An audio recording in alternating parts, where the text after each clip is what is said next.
आज हम सब के लिए ये बहुत ही सौभाग्य का दिन है।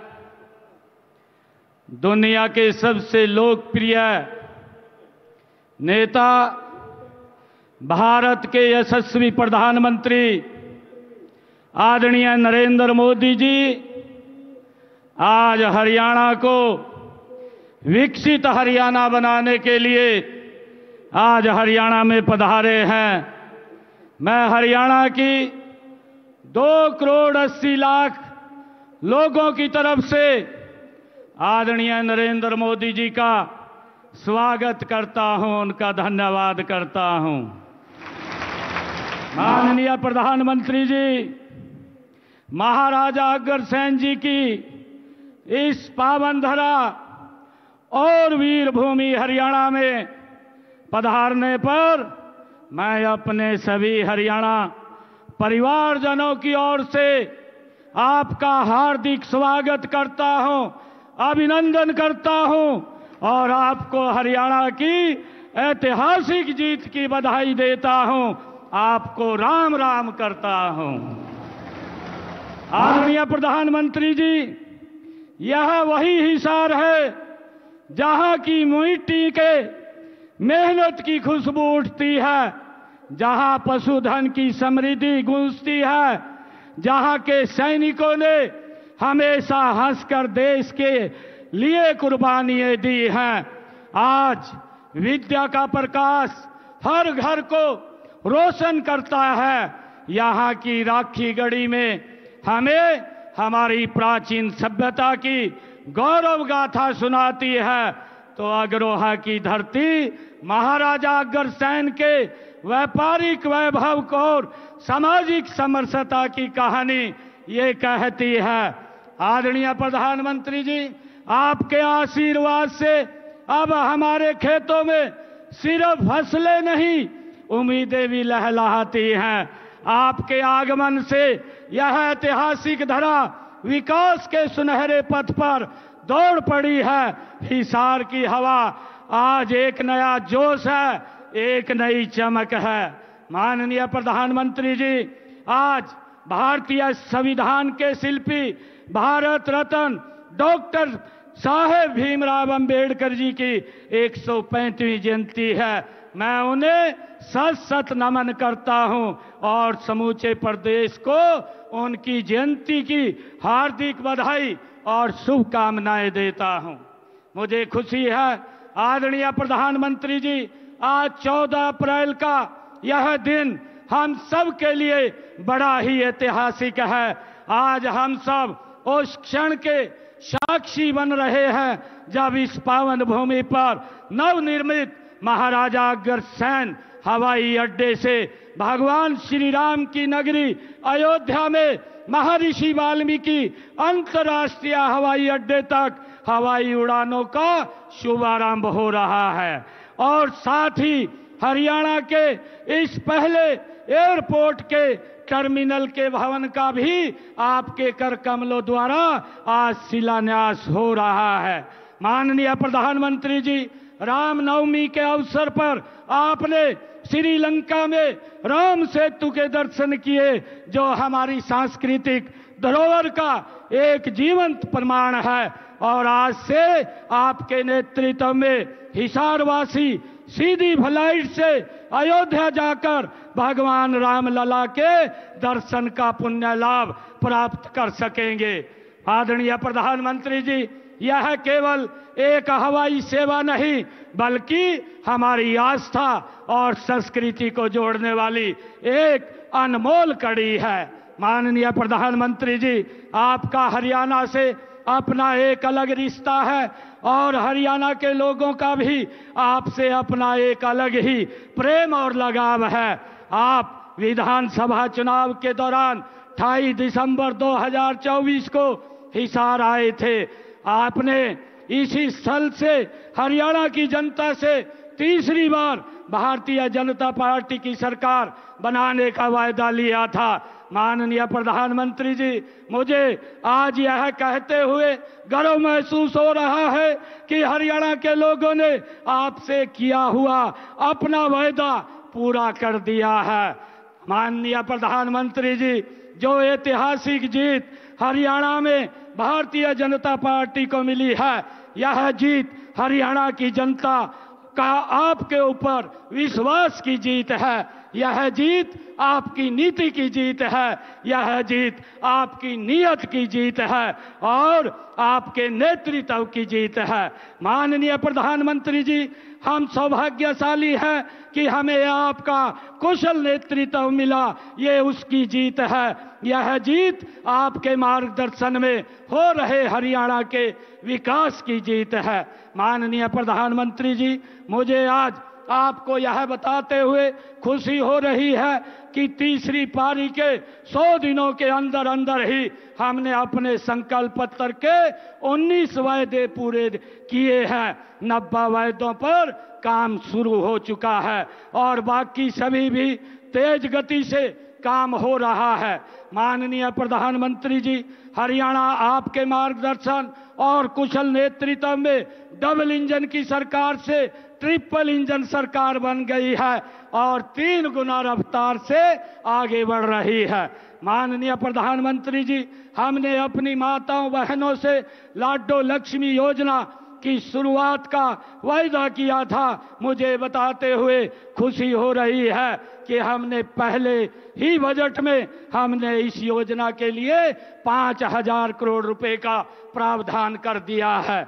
माननीय प्रधानमंत्री जी, जब आप 28 सितंबर 2024 को इसी सभा स्थल पर हिसार आए थे, तब एक वादा मैंने पूरे हरियाणा की ओर से आपको किया था और वह था कि हरियाणा में तीसरी बार भारतीय जनता पार्टी की सरकार बनते ही हम आपको हिसार एयरपोर्ट के उद्घाटन के लिए बुलाएंगे। और आपने भी वायदा किया था और गारंटी भी दी थी कि सरकार बनते ही एयरपोर्ट के काम में गति भी आएगी और इसका उद्घाटन करने भी आएंगे। माननीय प्रधानमंत्री जी, मुझे खुशी है कि आज यह दोनों वायदे भी पूरे हो गए हैं। माननीय प्रधानमंत्री जी, आजादी के इतने वर्षों बाद भी देश के कई हिस्सों में हवाई संपर्क न होने से आम व्यक्ति के लिए हवाई यात्रा करना एक हवाई सपना ही था। हर देशवासी की इस सपने को साकार करने का काम माननीय प्रधानमंत्री श्री नरेंद्र मोदी जी ने अपने उड़ान योजना की शुरुआत करके किया। माननीय प्रधानमंत्री जी, आज यहाँ आपके कर कमलों द्वारा एयरपोर्ट के दूसरे टर्मिनल के भवन का शिलान्यास भी हो रहा है और यहाँ से अयोध्या, जम्मू, अहमदाबाद, जयपुर और चंडीगढ़ के लिए लगातार हवाई उड़ानों का क्रम भी शुरू हो जाएगा। इसका लाभ हरियाणा के साथ साथ पंजाब, राजस्थान के लोगों को भी मिलेगा। प्रदेश का पहला एयरपोर्ट आपके आशीर्वाद से मिला है, इसके लिए आपका बहुत बहुत धन्यवाद करता हूं। माननीय प्रधानमंत्री जी, हरियाणा अगर आज 3 गुना रफ्तार से आगे बढ़ रहा है तो इसका कारण आप हैं, आपका नेतृत्व है, आपका मार्गदर्शन है, आपकी सोच है और आपका विजन है। माननीय प्रधानमंत्री जी, आज आपके कर कमलों से हरियाणा की एक नई दिशा, नई उड़ान और नए युग का आरंभ हो रहा है। माननीय प्रधानमंत्री जी, मैं आपको हरियाणा के 2 करोड़ 80 लाख लोगों की ओर से ये विश्वास दिलाता हूं कि आपके विकसित भारत के सपने को पूरा करने में हरियाणा का स्थान और हरियाणा का योगदान दोनों अग्रणी रहेंगे। मैं एक बार फिर पूरे धाकड़ हरियाणा की ओर से देश के धाकड़ प्रधानमंत्री जी का इस पवित्र भूमि पर स्वागत करता हूं, अभिनंदन करता हूं, धन्यवाद करता हूं। जय हिंद, जय भारत, जय भारत मां।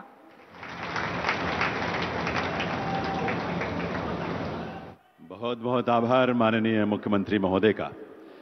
देवियों सज्जनों, अब समय है हमारे संकल्पों की उड़ान का।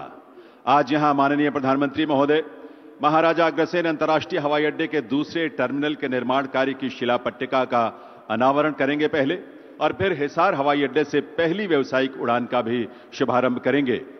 मैं निवेदन करूंगा माननीय प्रधानमंत्री महोदय से कि वे पहले रिमोट का बटन दबाकर महाराजा अग्रसेन अंतर्राष्ट्रीय हवाई अड्डे के दूसरे टर्मिनल के निर्माण की शिलापट्टिका का अनावरण करने की कृपा करें।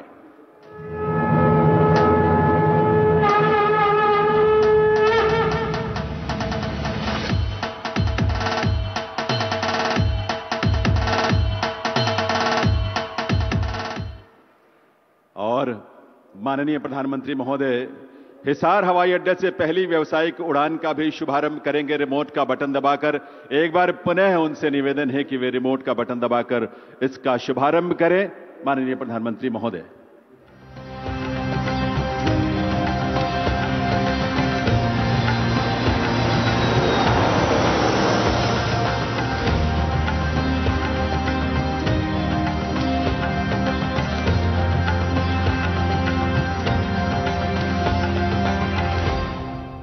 देवी सज्जनों, आप सबको हृदय से बधाई इस उड़ान की, संकल्पों के इस नए उड़ान की। और ये दृश्य आपके सामने हमारे इस एयरपोर्ट के उस रनवे का है जहां से पहली व्यावसायिक उड़ान जो है वो टेक ऑफ करने वाली है, उसकी शुरुआत हो रही है।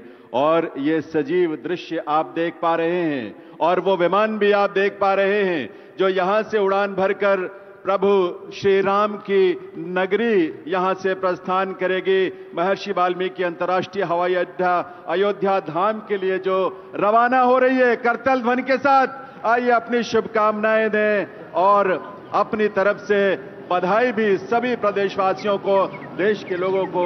ये उड़ान जो आपके सामने अब एक नए संकल्प के साथ आसमान छूने के लिए, आसमान की ऊंचाइयों को छूने के लिए आगे बढ़ चुकी है। बहुत बहुत आभार माननीय प्रधानमंत्री महोदय का इस उड़ान के लिए, सौगात के लिए। आज के विशेष दिन पर ये उड़ान को एक शुरुआत है जो भविष्य में और भी विस्तार पाएगा। संकल्पों की इस उड़ान पर आधारित एक फिल्म हमने तैयार की है जिसमें हिसार के इस महाराजा अग्रसेन अंतर्राष्ट्रीय हवाई अड्डे के नए स्वरूप की झलक आपको नजर आएगी। आइए देखते हैं ये फिल्म। मैं कहूंगा बाबा साहब आम्बेडकर, आप सब 2 बार बोलिए, अमर रहे, अमर रहे। बाबा साहब आम्बेडकर, बाबा साहब आम्बेडकर, बाबा साहब आम्बेडकर। हरियाणा के मुख्यमंत्री श्रीमान नायब सिंह सैनी जी, केंद्रीय मंत्रिमंडल के मेरे साथी श्रीमान मुरलीधर मोहोल जी, हरियाणा सरकार के सभी मंत्रीगण, सांसद और विधायकगण और मेरे प्यारे भाई और बहनों, मारे हरियाणा के धाकड़ लोगों ने राम राम।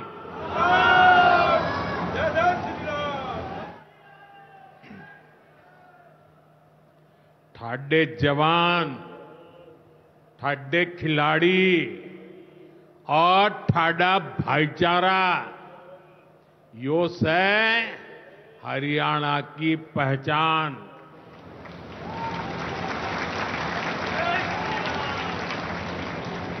लावणी के इस अति व्यस्त समय में आप इतनी विशाल संख्या में हमें आशीर्वाद देने पहुंचे हैं।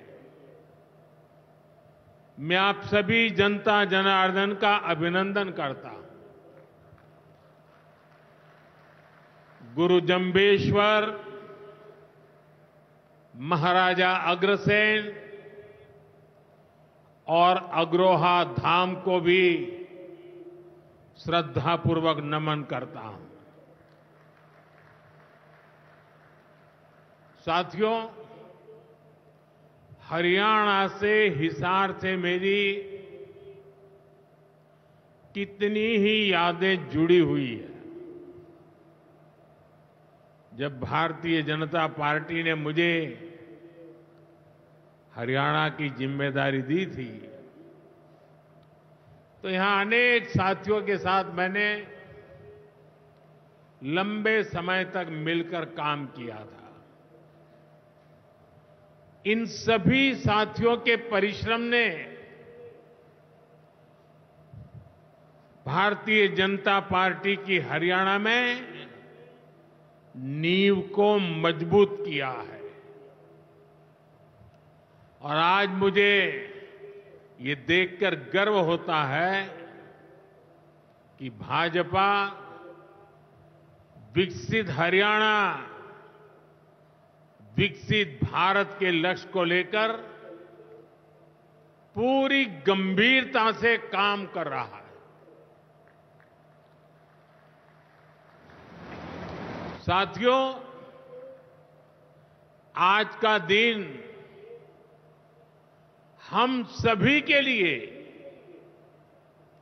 पूरे देश के लिए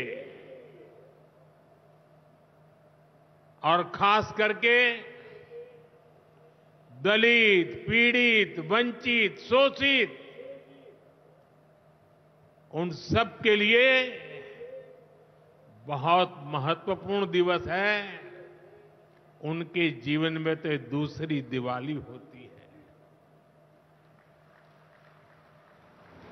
आज संविधान निर्माता बाबा साहब आंबेडकर की जयंती है। उनका जीवन, उनका संघर्ष, उनका जीवन संदेश हमारी सरकार की 11 साल की यात्रा का प्रेरणा स्तंभ बना है। हर दिन, हर फैसला, हर नीति बाबा साहब आंबेडकर को समर्पित है। वंचित, पीड़ित, शोषित, गरीब, आदिवासी, महिलाएं, इनके जीवन में बदलाव लाना, इनके सपनों को पूरा करना, ये हमारा मकसद है।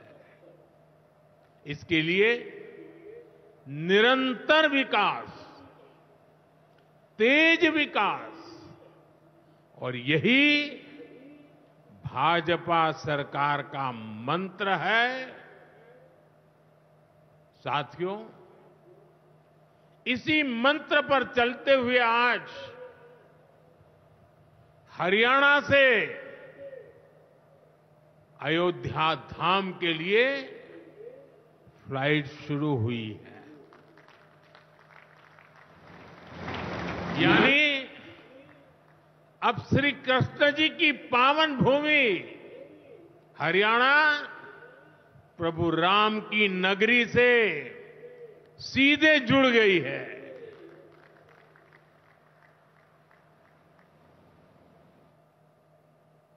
अग्रसेन हवाई अड्डे से वाल्मीकि हवाई अड्डे आज सीधी उड़ान भरी जा रही है। बहुत जल्द यहां से दूसरे शहरों के लिए भी उड़ानें शुरू होगी। आज हिसार एयरपोर्ट की नई टर्मिनल बिल्डिंग का शिलान्यास भी हुआ है। ये शुरुआत हरियाणा की आकांक्षाओं को एक नई ऊंचाई पर पहुंचाने की उड़ान है। मैं हरियाणा के लोगों को इस नई शुरुआत के लिए ढेर सारी बधाई देता हूं। साथियों, मेरा आपसे वादा रहा है, हवाई चप्पल पहनने वाला भी हवाई जहाज में उड़ेगा।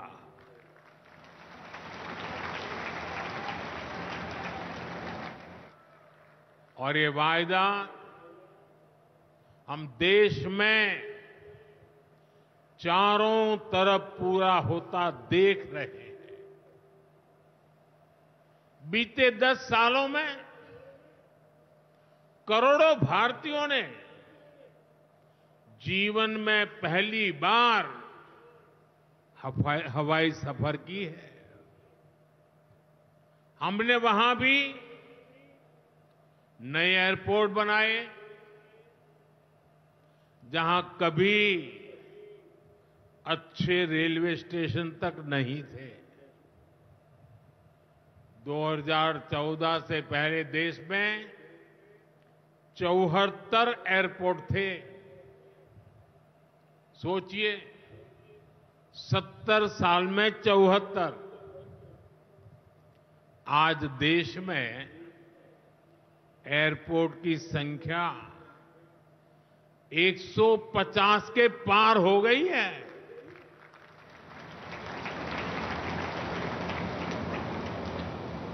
देश के करीब 90 एरोड्रम उड़ान योजना से जुड़ चुके हैं।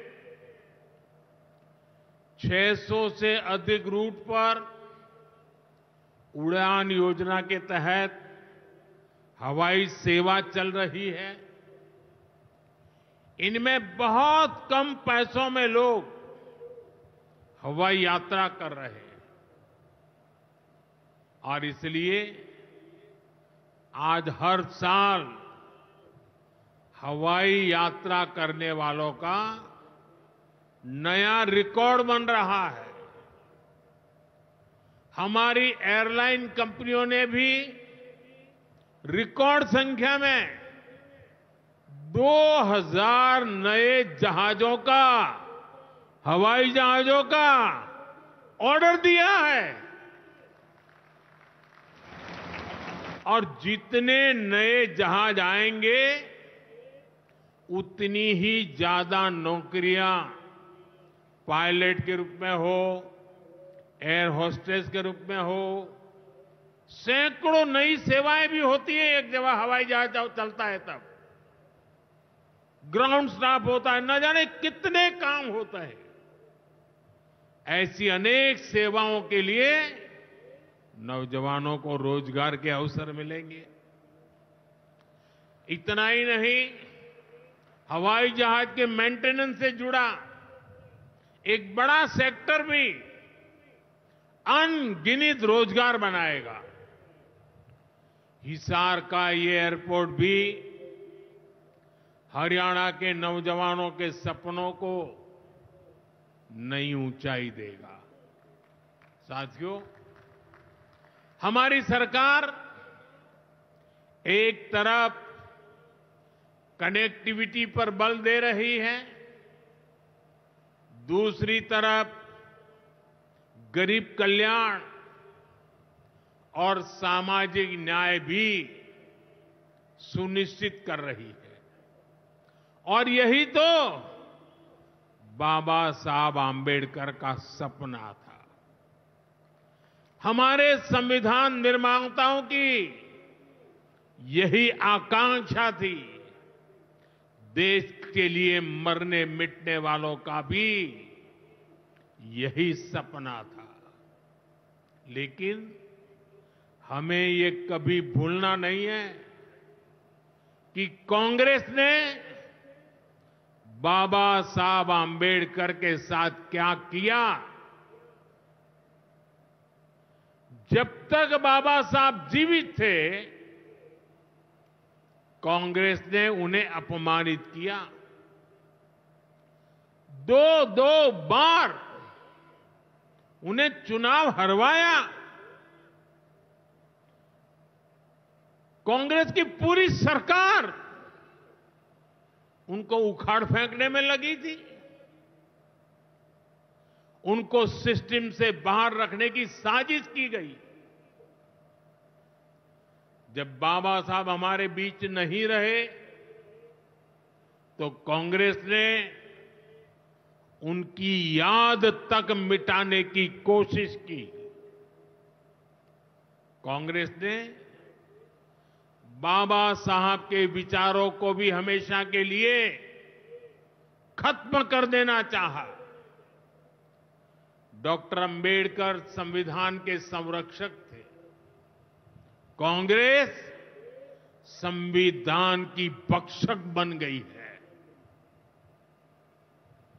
डॉक्टर अंबेडकर समानता लाना चाहते थे, लेकिन कांग्रेस ने देश में वोट बैंक का वायरस फैला दिया। साथियों, बाबा साहब चाहते थे कि हर गरीब, हर वंचित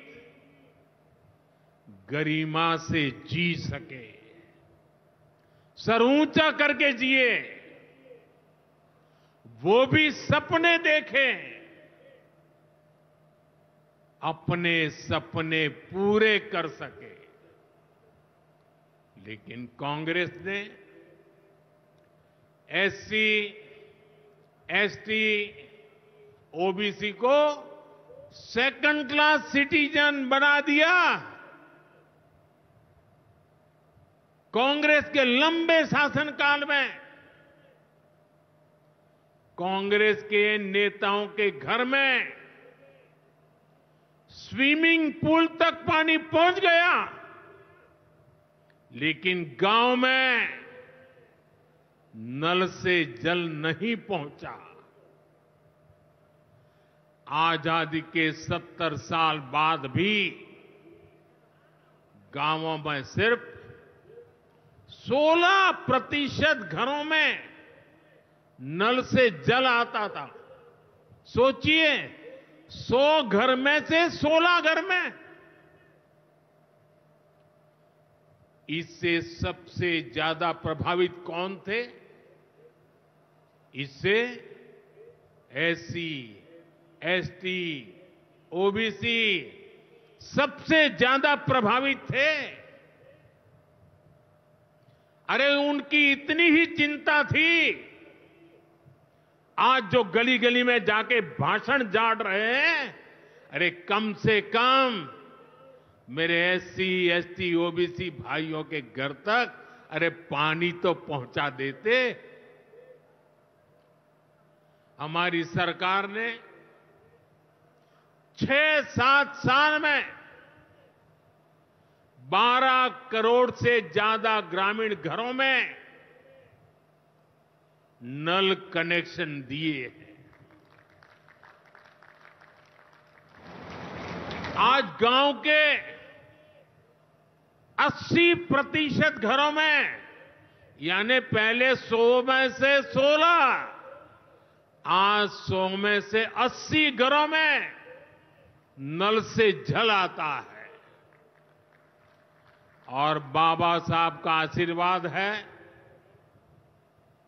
हम हर घर तक नल से जल पहुंचाएंगे। शौचालय के अभाव में भी सबसे बुरी स्थिति एससी, एसटी, ओबीसी समाज की ही थी। हमारी सरकार ने 11 करोड़ से ज्यादा शौचालय बनवाकर वंचितों को गरिमा का जीवन दिया है। साथियों, कांग्रेस के जमाने में एससी, एसटी, ओबीसी के लिए बैंक का दरवाजा तक नहीं खुलता था। बीमा, लोन, मदद, ये सारी बातें सब सपना था। लेकिन अब जनधन खातों के सबसे बड़े लाभार्थी मेरे एससी, एसटी, ओबीसी के भाई बहन हैं। हमारे एससी, एसटी, ओबीसी भाई बहन आज गर्व से जेब में से रुपए कार्ड निकाल करके दिखाते हैं। जो अमीरों के जेब में कभी रुपए कार्ड हुआ करते थे, वो रुपे कार्ड आज मेरा गरीब दिखा रहा है। साथियों, कांग्रेस ने हमारे पवित्र संविधान को सत्ता हासिल करने का एक हथियार बना दिया। जब जब कांग्रेस को सत्ता का संकट दिखा, उन्होंने संविधान को कुचल दिया। कांग्रेस ने आपातकाल में संविधान की स्पिरिट को कुचला, ताकि जैसे तैसे सत्ता बनी रहे। संविधान की भावना है कि सबके लिए एक जैसी नागरिक संहिता हो, जिसे मैं कहता हूं सेक्युलर सिविल कोड। लेकिन कांग्रेस ने इसे कभी लागू नहीं किया। उत्तराखंड में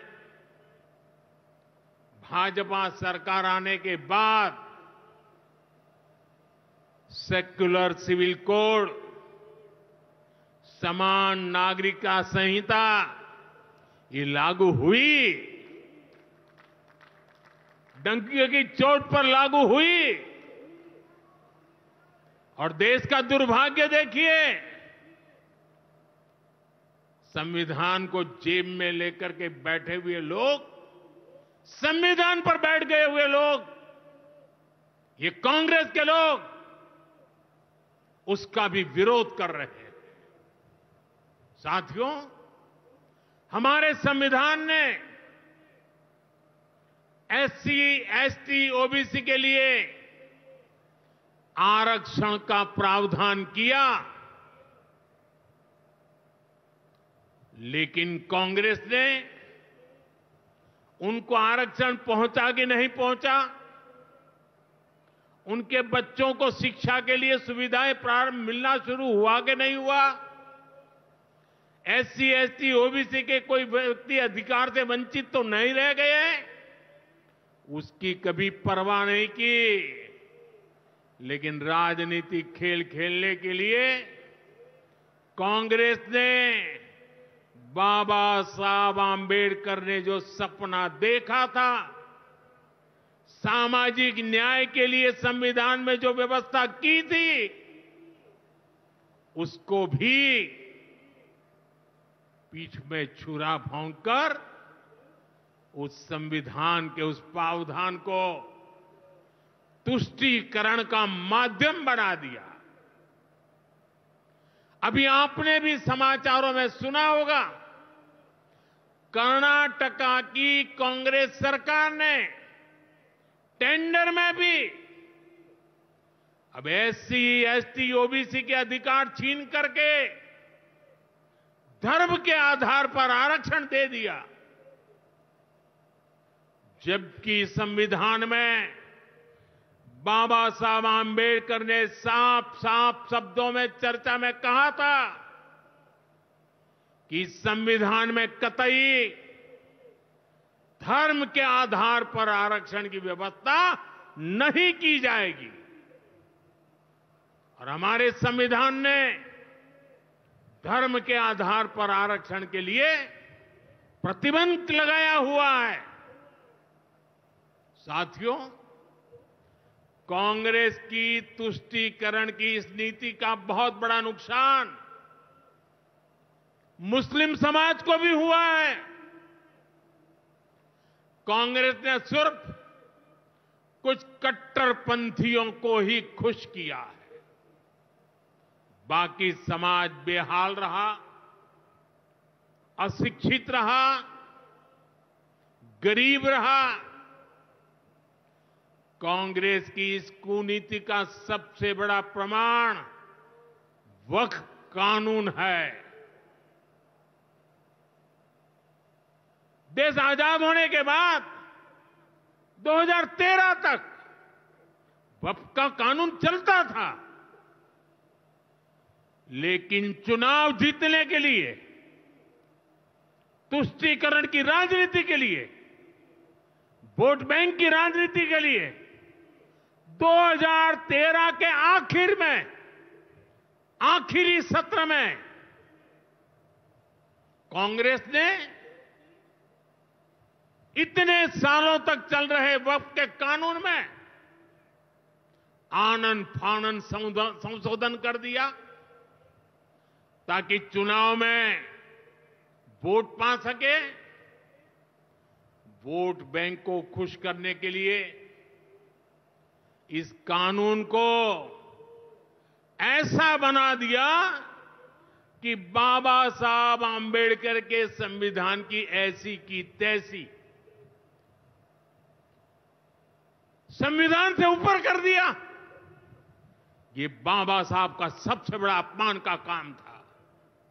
साथियों, ये कहते हैं कि उन्होंने मुसलमानों के हित में किया। मैं जरा ऐसे सभियों से पूछना चाहता हूं, वोट बैंक के भूखे इन राजनेताओं से कहना चाहता हूं, अगर सच्चे अर्थ से आपके दिल में मुसलमानों के लिए थोड़ी भी हमदर्दी है तो कांग्रेस पार्टी अपने पार्टी के अध्यक्ष मुसलमान को बनाए। क्यों नहीं बनाते भाई?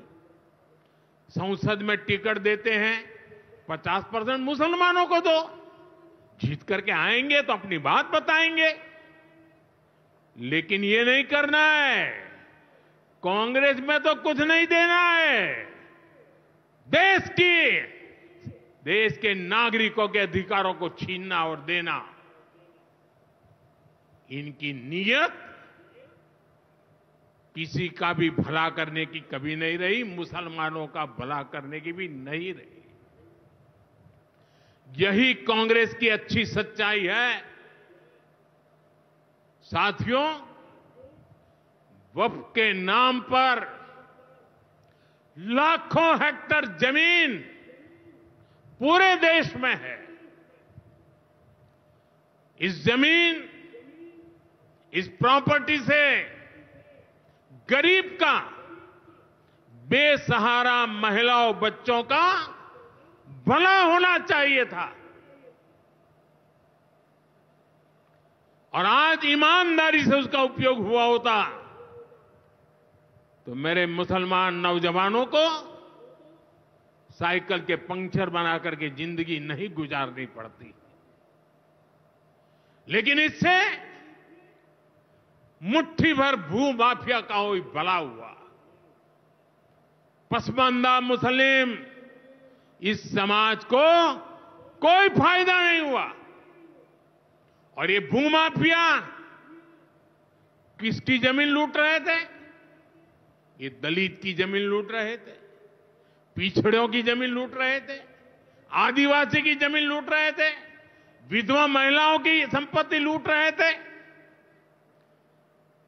सैकड़ों विधवा मुस्लिम महिलाओं ने भारत सरकार को चिट्ठी लिखी, तब जाके कानून की चर्चा आई है। वक्फ कानून में बदलाव के बाद अब ये गरीबों से जो लूटा जा रहा है वो बंद होने वाला है।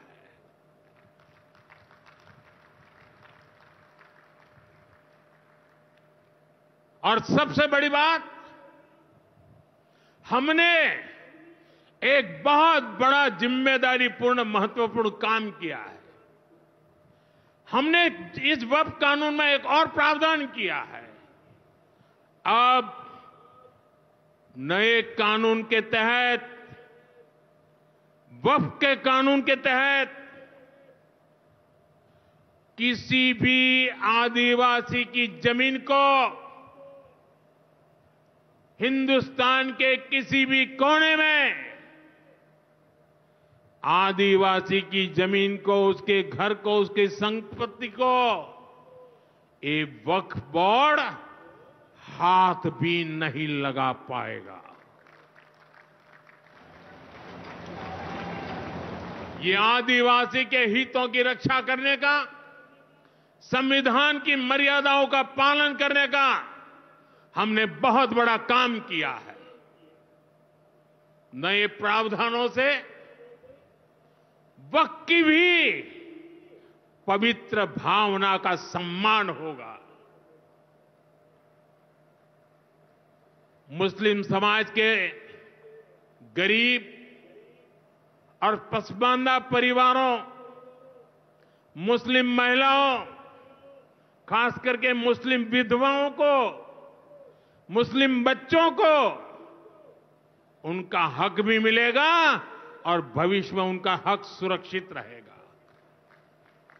और यही तो बाबा साहब आंबेडकर ने संविधान के स्पिरिट में हमें काम दिया हुआ है। यही असल स्पिरिट है, यही असली सामाजिक न्याय है।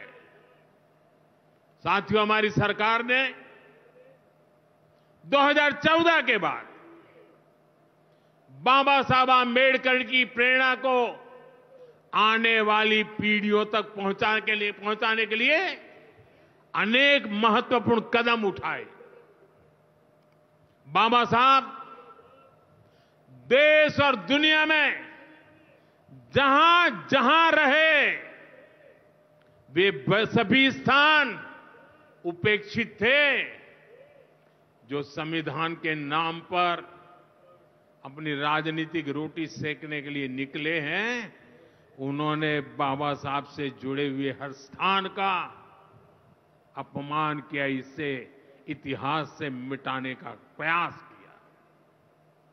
स्थिति ये थी कि मुंबई के इंदु मिल में बाबा साहब आंबेडकर का स्मारक बनाने के लिए भी देश भर में लोगों को आंदोलन करने पड़े।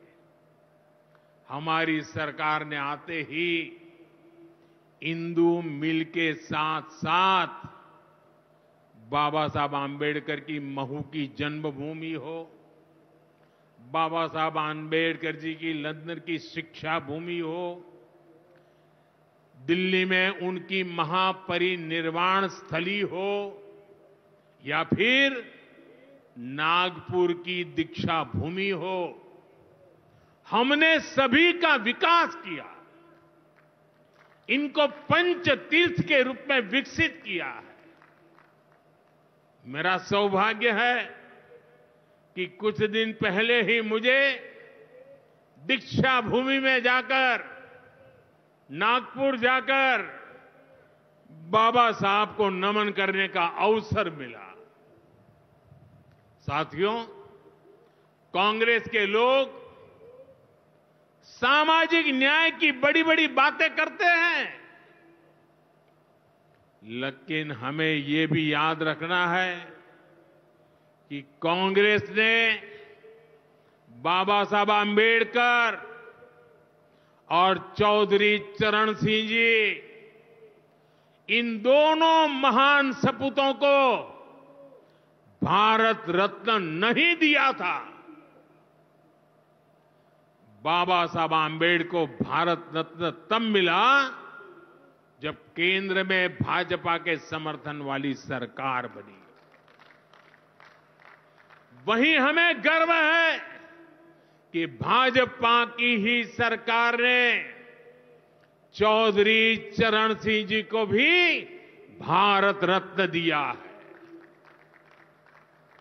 साथियों, सामाजिक न्याय के,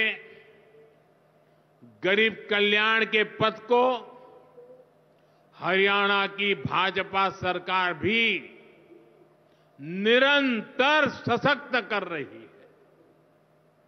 सरकारी नौकरियां की भी हरियाणा में क्या हालत थी, आप सबको पता है। यूं किया करते, जे नौकरी लागनी है तो किसी नेता के गैल हो ले, और न तो रुपया ले आ, बापू की जमीन और मां के तो जेवर भी बिक जाया करते। मुझे खुशी है कि नायब सिंह सैनी जी की सरकार ने कांग्रेस की इस बीमारी का इलाज कर दिया।